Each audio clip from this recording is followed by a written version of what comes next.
श्रीमद् बाल्की रामायण 51वां सर्ग। हनुमान जी का श्री राम के प्रभाव का वर्णन करते हुए रावण को समझाना। महाबली दशमुख रावण की ओर देखते हुए शक्तिशाली वानर शिरोमणि हनुमान ने शांत भाव से अर्थयुक्त बात कही। राक्षस राज, मैं सुग्रीव का संदेश लेकर यहाँ तुम्हारे पास आया हूँ।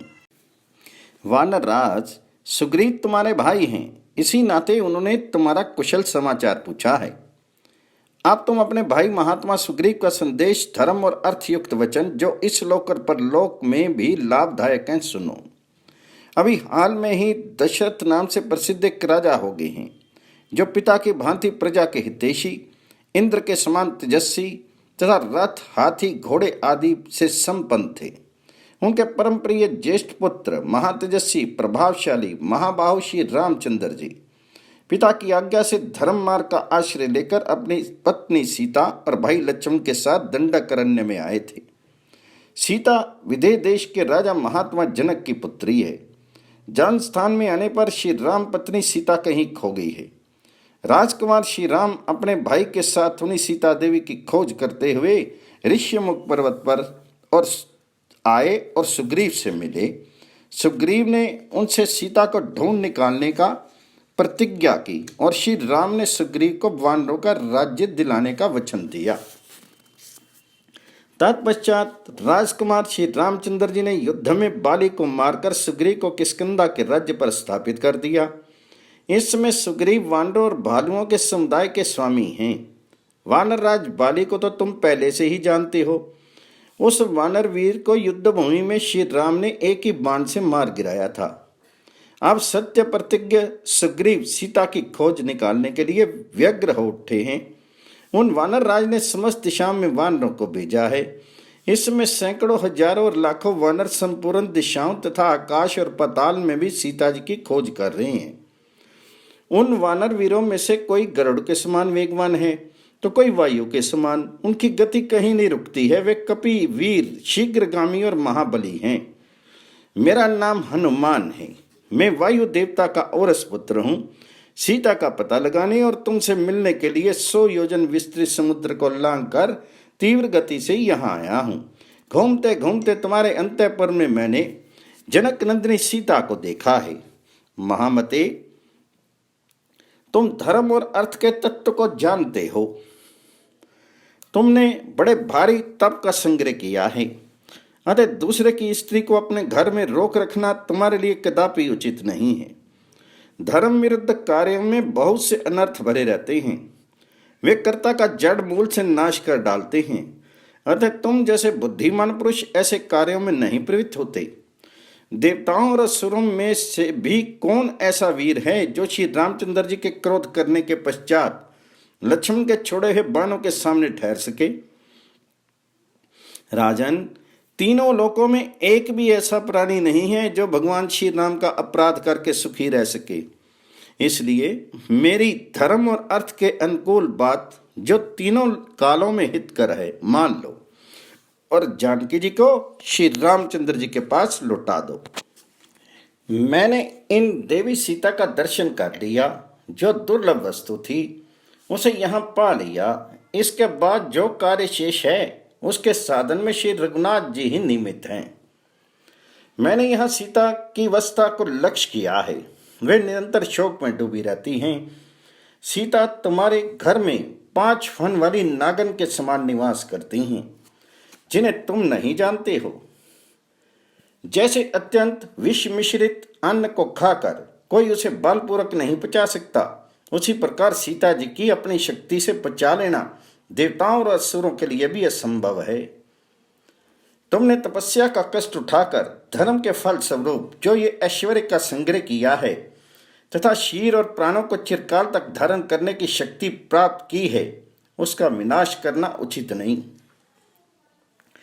तुम तपस्या के प्रभाव से देवताओं और असुरों द्वारा जो अपनी अवध्यता देख रहे हो, उसमें भी तपस्या जनित यह धर्म ही महान कारण है। अथवा उस अवध्यता के होते हुए भी तुम्हारे वध का दूसरा महान कारण उपस्थित है। राक्षस राज, सुग्रीव और श्री रामचंद्र जी ना तो देवता हैं, ना यक्ष हैं, ना राक्षसी हैं। श्री रघुनाथ जी मनुष्य हैं और सुग्रीव वानरों के राजा, अतः उनके हाथ से तुम अपने प्राणों की रक्षा कैसे करोगे? जो पुरुष प्रबल अधर्म के फल से बंधा हुआ है उसे धर्म का फल नहीं मिलता, वह उस अधर्म फल को ही पाता है। हाँ, यदि उस अधर्म के बाद किसी प्रबल धर्म का अनुष्ठान किया गया हो तो वह पहले के अधर्म का नाशक होता है। तुमने पहले जो धर्म किया था उसका पूरा पूरा फल तो यहाँ पा लिया, अब इस सीताहरण रूपी अधर्म का फल भी तुम्हें शीघ्र ही मिलेगा।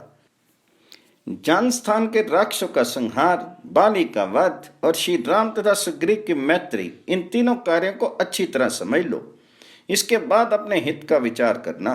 यद्यपि मैं अकेला ही हाथी, घोड़े और रथों सहित समूची लंका का नाश कर सकता हूँ, तथापि श्री रघुनाथ जी का ऐसा विचार नहीं है। उन्होंने मुझे इस कार्य के लिए आज्ञा नहीं दी है।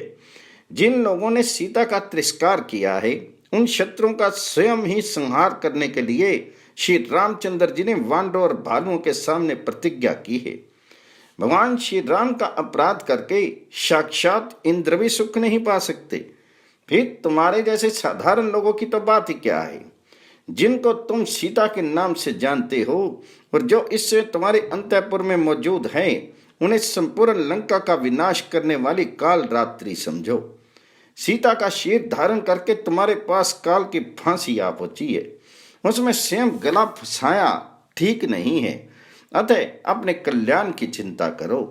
देखो, अट्टलिकाओं और गलियों सहित ये लंकापुरी सीता जी के तेज और श्री राम की क्रोध अग्नि से जलकर भस्म होने जा रही है। बचा सको तो बचा लो। इन मित्रों, मंत्रियों, कुटुंबीजनों, भाइयों, पुत्रों, हितकारियों, स्त्रियों, सुख भोगों के साधनों तथा समूची लंका को मौत के मुख में मत झोंको। राक्षसों के राज अधिराज मैं भगवान श्री राम का दास हूँ, उनका दूत हूँ और विशेषतः वानर हूँ। मेरी सच्ची बात सुनो। महायशस्वी श्री रामचंद्र जी चराचर प्राणियों सहित संपूर्ण लोकों का संहार करके फिर उसका नए सिरे से निर्माण करने की शक्ति रखते हैं।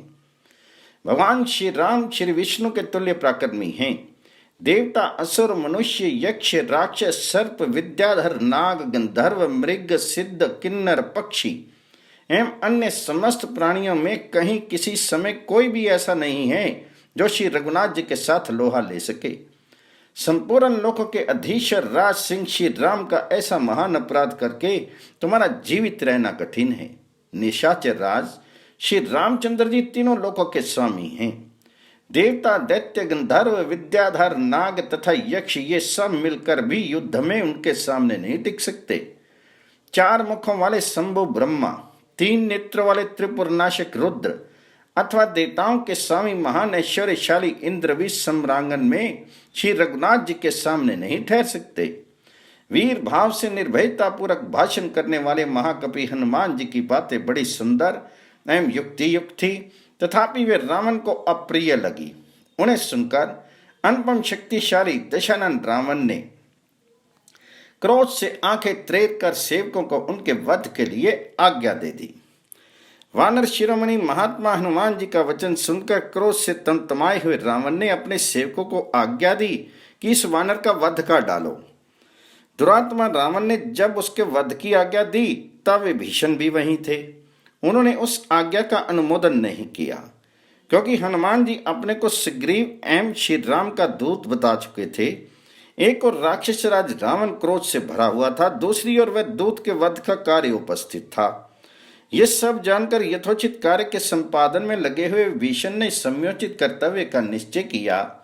निश्चय हो जाने पर वार्तालाप कुशल विभीषण ने पूजनीय ज्येष्ठ भ्राता शत्रु विजयी रावण से शांति पूर्वक यह हित कर वचन कहा, राक्षस राज क्षमा कीजिए, क्रोध को त्याग दीजिए, प्रसन्न होइए और मेरी ये बात सुनिए। ऊंच नीच का ज्ञान रखने वाले श्रेष्ठ राजा लोग दूत का वध नहीं करते हैं। वीर महाराज, इस वानर को मारना धर्म के विरुद्ध और लोकाचार की दृष्टि से भी निंदित है। आप जैसे वीर के लिए तो यह कदापि उचित नहीं है। आप धर्म के ज्ञाता, उपकार को मानने वाले और राजधर्म के विशेषज्ञ हैं।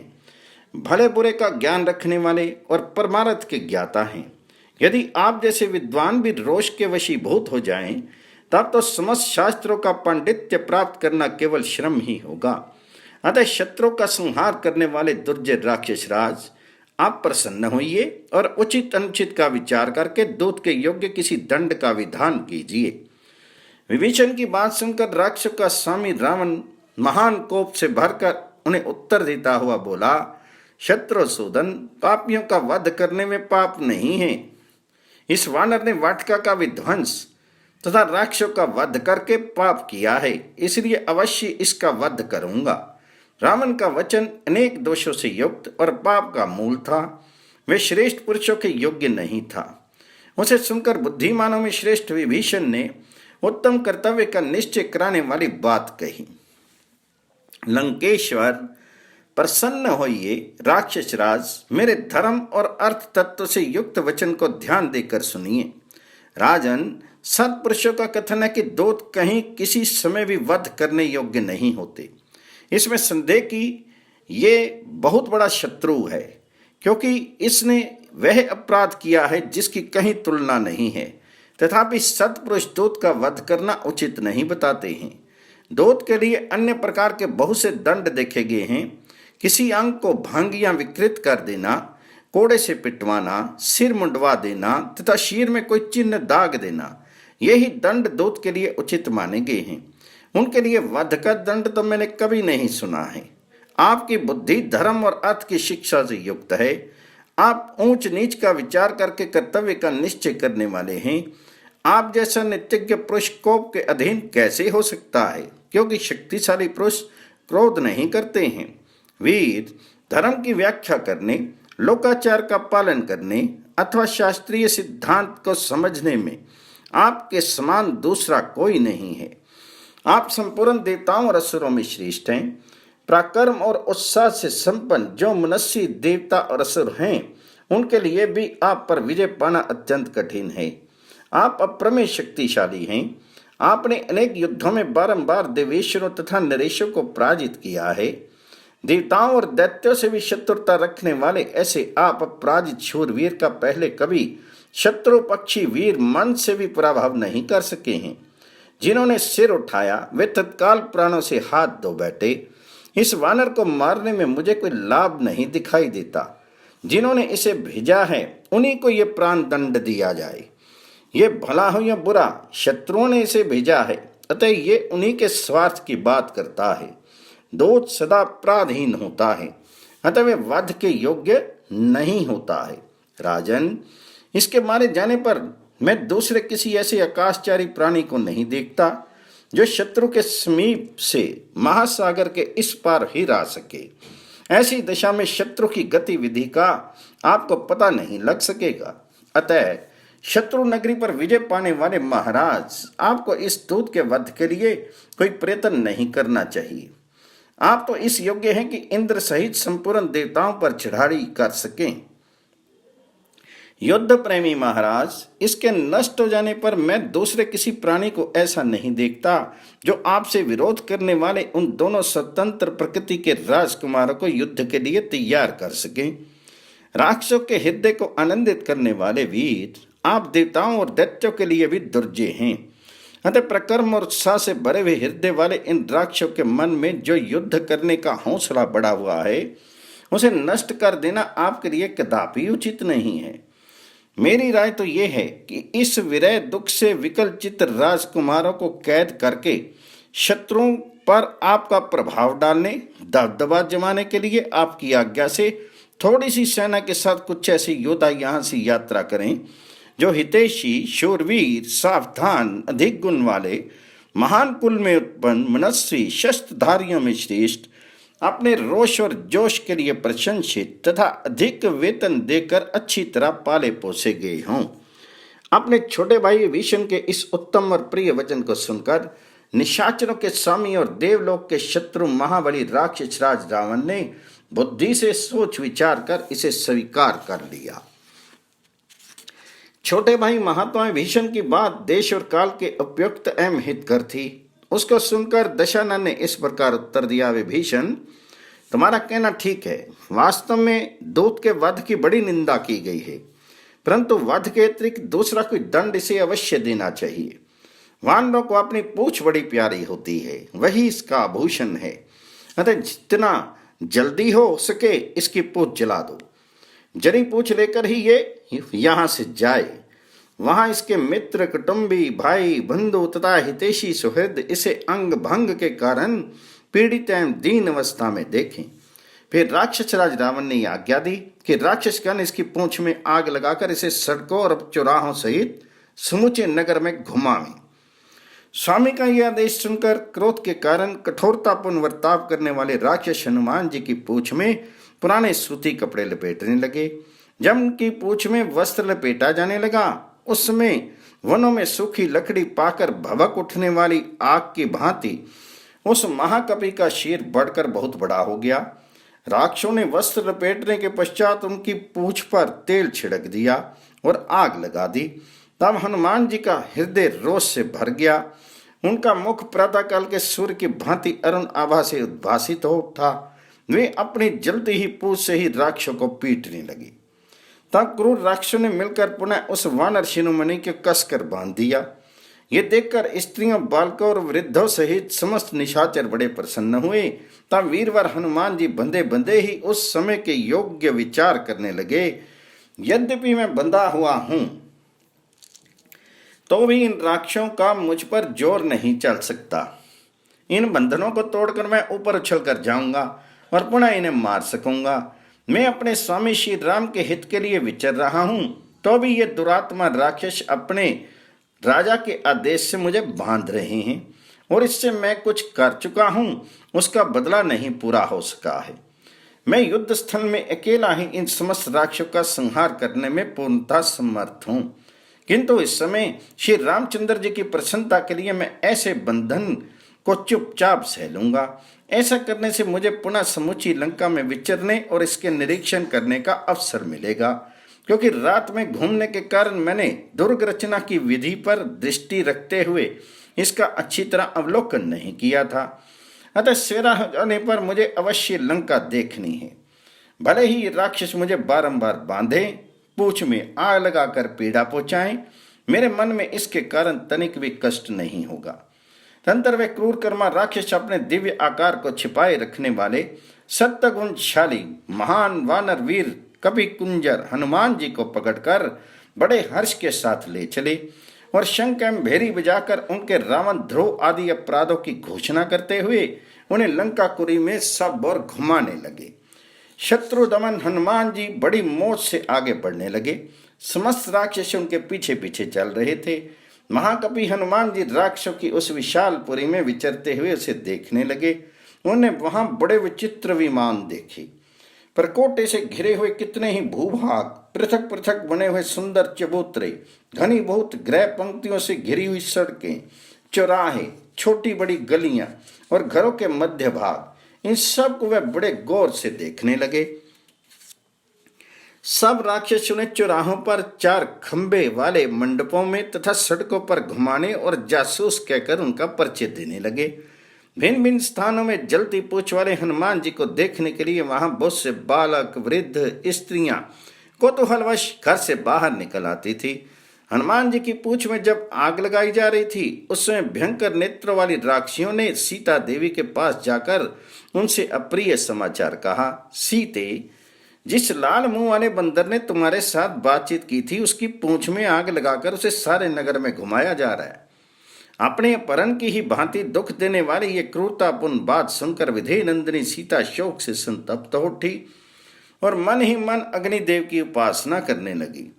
उस समय विशाल लोचना पवित्र हृदय सीता महाकवि हनुमान जी के लिए मंगल कामना करती हुई अग्निदेव की उपासना में संलग्न होगी और इस प्रकार बोली। अग्निदेव, यदि मैंने पति की सेवा की है और यदि मुझ में कुछ भी तपस्या तथा पातिव्रत्य का बल है, तो तुम हनुमान के लिए शीतल हो जाओ। यदि बुद्धिमान भगवान श्री राम के मन में मेरे प्रति किंचन मात्र भी दया है अथवा यदि मेरा सौभाग्य शेष है, तो तुम हनुमान के लिए शीतल हो जाओ। यदि धर्मात्मा श्री रघुनाथ जी मुझे सदाचार से संपन्न और अपने से मिलने के लिए उत्सुक जानते हैं, तो तुम हनुमान जी के लिए शीतल हो जाओ। यदि सत्य प्रतिज्ञ आर्य सुग्रीव इस दुख के महासागर से मेरा उद्धार कर सके, तो तुम हनुमान के लिए शीतल हो जाओ।